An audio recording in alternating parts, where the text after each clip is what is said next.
Everybody here at St. Joseph knows that I talk about that all the time. There's no real middle ground. You can't be lukewarm. We're either going to God or we're falling away. So that's always a good measuring stick. How is my relationship with God going? How's my relationship with the church, my brothers and sisters, my spouse? Am I growing in relationship or am I falling away?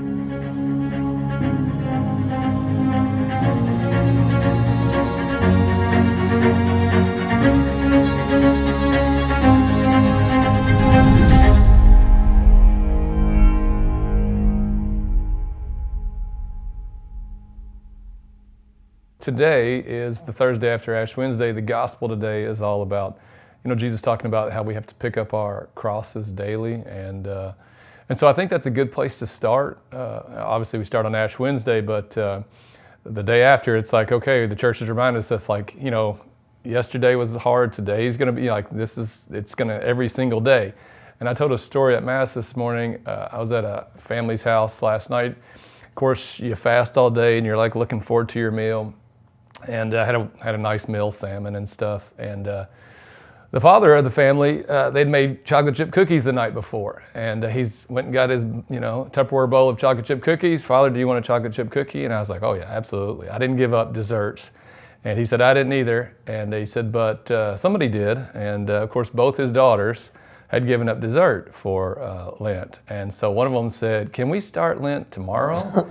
And the other one said, yeah, is it too late for us to change what we're gonna do? And of course, Mom and Dad are like, no, So I was like, perfect, right? This morning, like, that's what the church is teaching us, that yes, here it is the Thursday after Ash Wednesday, and you, right away, let's pick up our crosses. You can have chocolate chip cookies for Lent if you've given up dessert. So that's just a wonderful, simple example of what, we're called to do. So that's a little story there.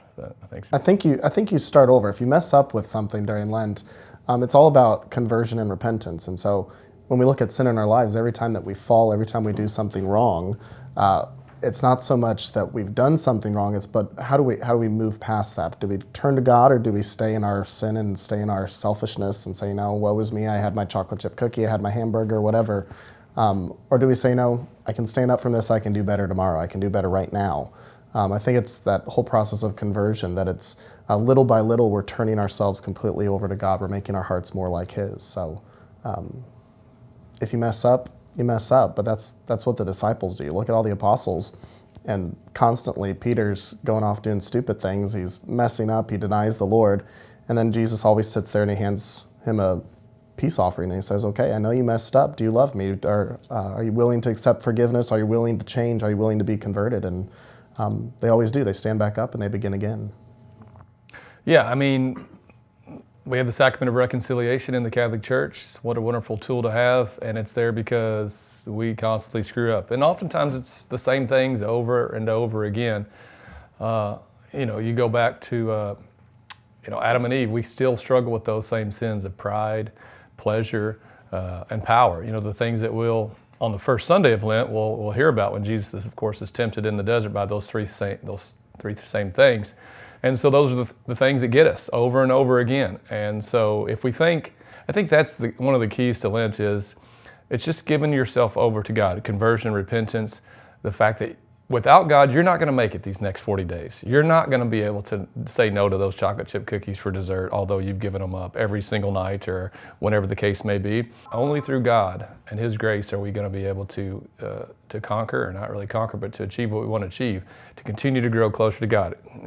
Everybody here at St. Joseph knows that I talk about that all the time. There's no real middle ground. You can't be lukewarm. We're either going to God or we're falling away. So that's always a good measuring stick. How is my relationship with God going? How's my relationship with the church, my brothers and sisters, my spouse? Am I growing in relationship or am I falling away? So yeah, that's the great thing about being Catholic is, although we screw up, we get another chance. But not that we just constantly say, well, I'm going to get another chance, so I'm going to do whatever I want, right? Because that wouldn't be growing. That would be falling backwards, in that situation. So the growing part is like, I'm not going to do this, or if I do fall, God's there with His mercy, but I'm going to try the best that I can not to fall. So, and again, in the church we would say that Christ is the new Adam. And why is that? Well, because Adam and Eve fell because of those three sins, and of course Christ conquers them. So I'll let you talk.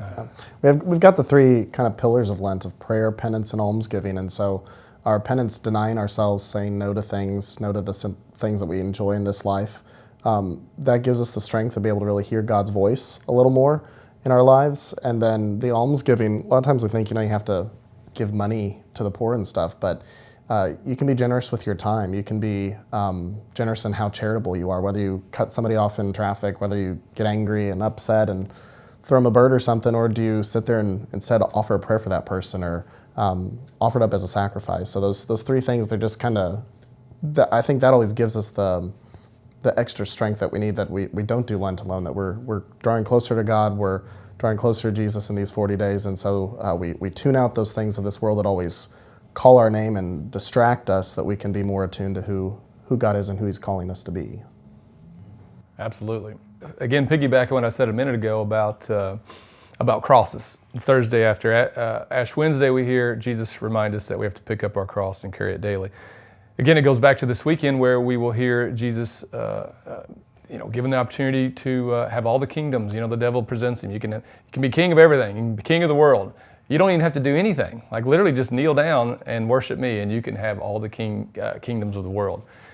And of course, Christ denies that. Why? Well, because we'll hear during the Triduum, we'll hear during Holy Week that there's no resurrection, there's no Easter Sunday without Good Friday. Right? Without the cross, without Calvary, there is no kingdom. And so Jesus rejects that because, we have to pick up our cross daily. So this whole season of Lent, I think every day when we wake up, we have to remind ourselves of our promises to God that, hey, this is what I decided to do. I'm not going to have dessert after dinner every night. And I've got to do that every single day, not just when it feels like it or when there's not desserts or whatever the case may be.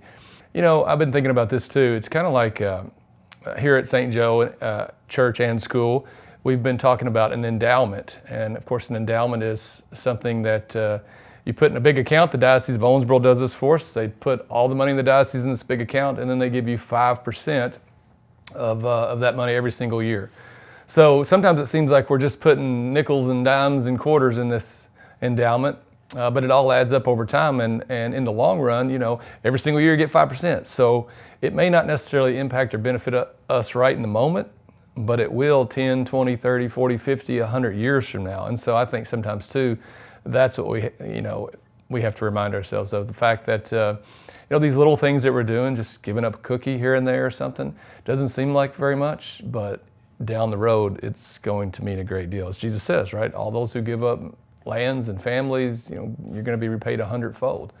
So it's hard to do in the moment, but it will pay off in the end. So.